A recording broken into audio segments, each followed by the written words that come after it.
Hi mga moms, good morning. Time check, it's 5:30. Tama ba ako? 6:30. 6:30 na ng umaga. And papasok na yung aking mga pamangkin. Hi! Pasok na sila. And yung ang mga boys. So, meron tayong grade. What grade are you, ate? Grade 2. Grade 2. And ikaw kay grade 1. Ayan. Papasok sila dun sa school namin nung elementary. Okay lang, hatid kayo ni tita? Ha? Okay. Ay, hatid ko yung mga pamangkin ko. Ako muna maghahatid sa kanila. Ha, boy? Ako muna maghatid sa mga pamangkin ko. So, para na sa makita nyo rin yung saan ako nag-aral nung elementary at nung high school. Kasi si Yan, anong oras pasok? Ito? Sabay sila? Sige. Ihatid ko na sila. Dali, kain muna tayo. Kain muna kami. Ha? Good morning, ate. You say good morning. Good morning. Ha? Good morning. Ba't nakaganyan pa yung hair mo? Ayusin na natin. Dali. Good morning. Good morning. Dali. Hatid ko sila. Ayusin natin yung hair mo? Ha? Dali. Yan. So, nagmi-milk na si ate. Anong milk yan? Tatas po. Ano nga? What milk? Bear brand. Bear brand? Po. Naka-bangs. Ikaw rin, bangs ka din? Yan ang gusto niya. Pag di mo sila Bakit hindi ito? Kasi. Bakit Hindi nakaganyan ang buhok niya. ito? Dapat nakaganyan ito. Oh. Gusto mo ganyan yung buhok mo? Okay na to. PE ngayon? Opo. Mag-PPE. Bakit si ate wala pa yung pang-top niya?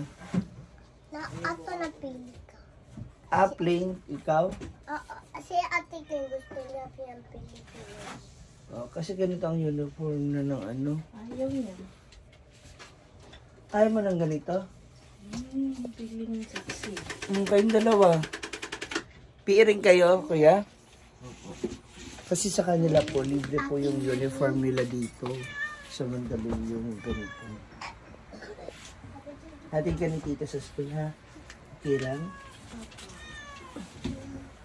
Yan ang kawangis kamukha ni Lola Jolly. Smile, ate, dali.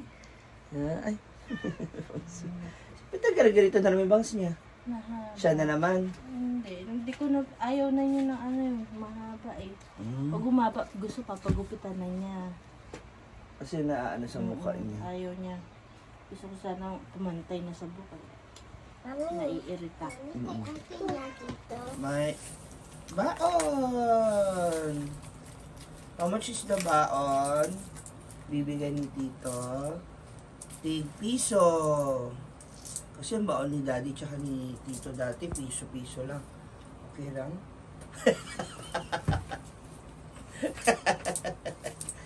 Okay, how much is that? 20. Good job! Sige mo yung ano, 10 kay Kayla. Hindi. Ito kay 20 Kayla. ka daw. Wow! How much is that? How much? How much is this? 6 pa lang. 6 pa lang. Joke lang. Ito, 10 plus 10. How much? 10 plus 10. How much is that? Ha? 20? No, there's a cut. 20. 20? Wow, good job. Anong binaon nila? Kakarin. May rice. May rice? May juice na kayo? Wala, tubig lang. Pwede sila mag-juice din. Hindi. Ay, ano nga. Just, tubig lang ang nire-record sa school nila. Para iwas daw tapon, iwas sa ano ng tiyan, gano'n. Okay. Kaya po ang Para tubig. hindi rin masyadong super hyper. Mm-mm. Sige. Ngayon, hintayin lang natin yung dalawa na matapos para isang hatira lang tayo. Hintayin natin sila, kuya. Okay? Sige. Let's go. Yeah, managas. Bye-bye. Wow! Lunchbox niyo. Laki naman ang lunchbox niyo, oy. So, iba pa yung lagayan ng pagkain nila sa mismo ba? Mas malaki ako sa kanya. Mas marami sa'yo? Anong ulam sa lunchbox? Spam and?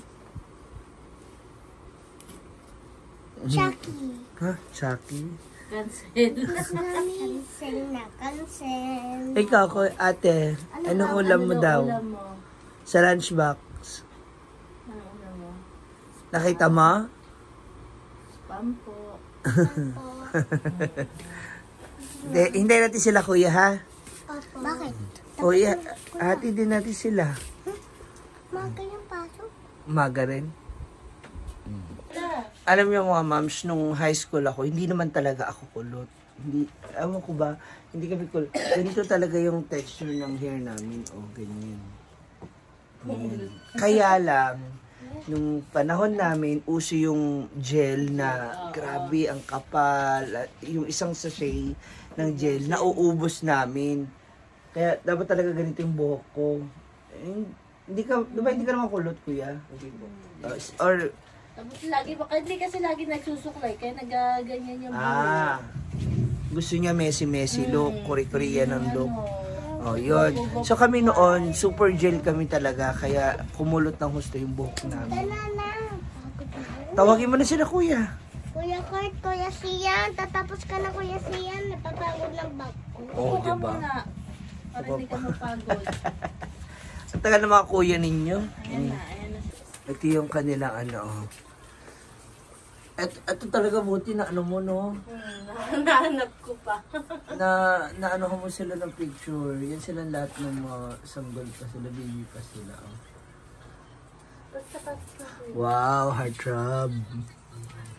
Diba? Heartthrob. Payat pa ngayon. Kaya siya payat pa ngayon. Oo. Ito siya ay tapos ito na siya ngayon. Diba? Parang ka naman kontraktor. Ayan na sila. Pasok na tayo sa school. Wow. Hindi sa ibabay na ba ito, mami and daddy? Kuya.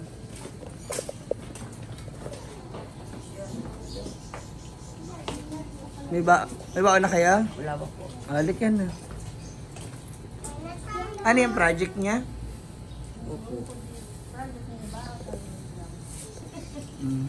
Halik yan na. Okay, pasok na. Alam mo, naalala ko po nung, ayan na sila, naalala ko tuloy nung elementary kami. 5 in the morning pa lang, gigising na kami ng lola ko. Kasi 6 kami magpipinsan. So, kailangan namin kumilos na maaga, maliligo, mag-almusal. Ayan. Let's go. Oh, hold na. What time ang out nyo? 2 amin. 2 Ha? kami. 2:10. 2 o'clock? Opo. Sila, Ito po sila 12 po ata. tanghali. Okay. Sila din tanghali. Ayan. Tapos ito mga pamangkin ko. Si Yan, ikaw anong year mo na? 8 year po. Ikaw kaya? Second year. Ayan. Ang kagandahan dito sa dalawang boys namin, no? Maglalakad na kami. Tatawid lang sila. Oh. Ate, dito lang. Ayun yung school nila. Oh. Tawid lang. Ay, baon niyo pa ng dalawa. Ayan. Ate kayo ni kuya mo. 50 kayo. Bye-bye! Ayan na. Bye-bye na. Bye-bye. Pasok. Tawid na. Ingat. Bye-bye, kuya!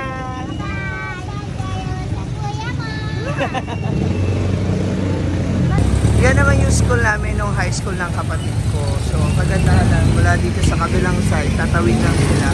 Ayan ang school. Kaya mura. Yan naman po yung aming school.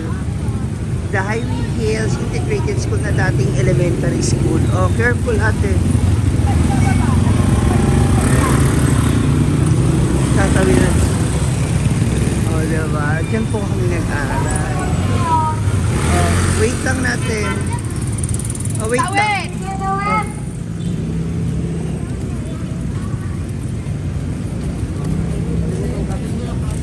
Mars! Bye-bye! Bye-bye! Oh, ingat! Aboy! Bye-bye! So, that's it mga moms. Hatid na natin yung aking mga pamangkin. You know, hindi man kami lagi nagkikita ng mga yan. We make sure na nakikilala at ano pa rin kami. Nagkakaroon pa rin kami ng bonding. So, once in a while, kapag nagpupunta ako rito, kapag wala naman silang pasok, sinusubukan ko na makapag-bonding kami. So, ayan. Again, shoutout ka pala to my high school alma mater, mataas na para lang na Felipe Gonzales. Ayan. So, batch 2002 yan.